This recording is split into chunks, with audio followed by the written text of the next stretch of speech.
Slow Down for Manatees, written by Jim Arnosky.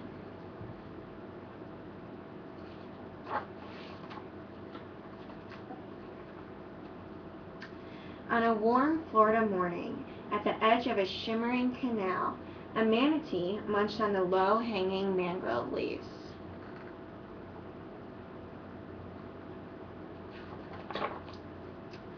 The manatee ate only the young and tender leaves. Then she submerged and swam down the center of the canal, passing under a floating flock of pelicans.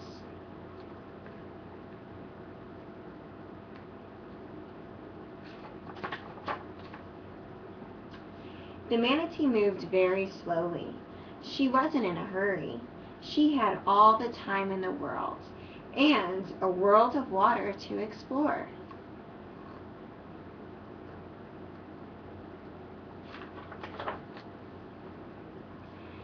The manatee came to a hump in the sandy bottom and rose in the shallow water to glide over it. But, just as she did, she heard the loud sound of a boat coming fast.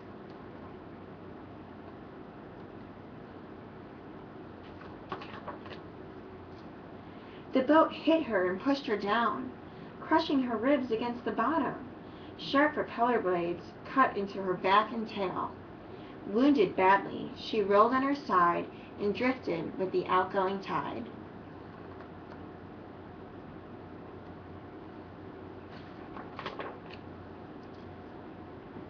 Some fishermen saw her, and soon help was on the way. But it took all afternoon and some heavy equipment for rescuers to get the wounded and frightened manatee out of the canal and into the truck.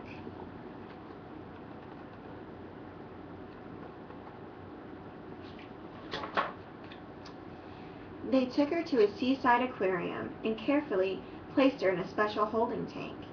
The manatee sunk slowly and rested on the tank bottom.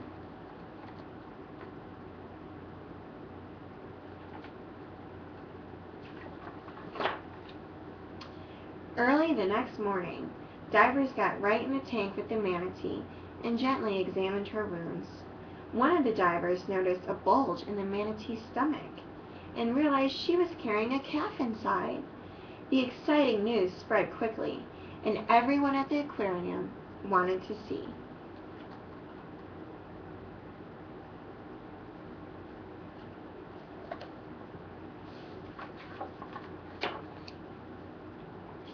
Each day, while the manatee's ribs slowly mended and her wounds healed, the aquarium visitors crowded around the tank to look. They snapped pictures, they reached out to touch the water, and every time she came up for air, they cheered.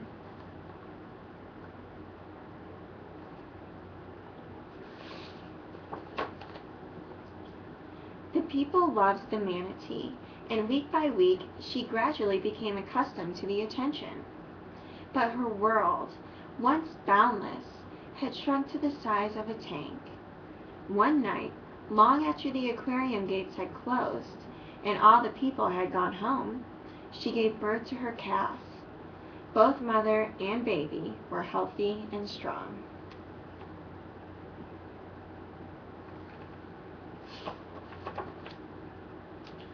The baby manatee rose in the tank for its first breath of air. Then he swam back down to his mother's side.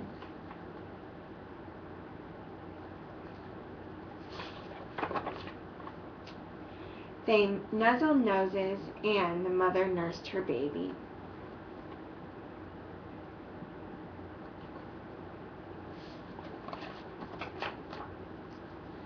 The next day, the aquarium workers came to see the newborn. Mother and calf swam round and round inside the confining tank. Everyone agreed that it was time for the manatee and her baby to return to the wild.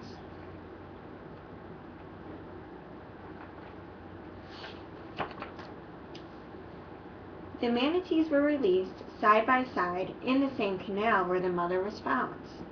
As the two swam away, the crowd cheered and applauded.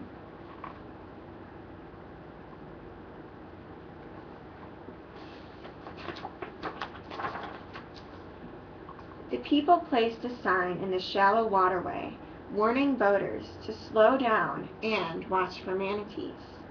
And from then on, that's exactly what the boaters did. And that's the end.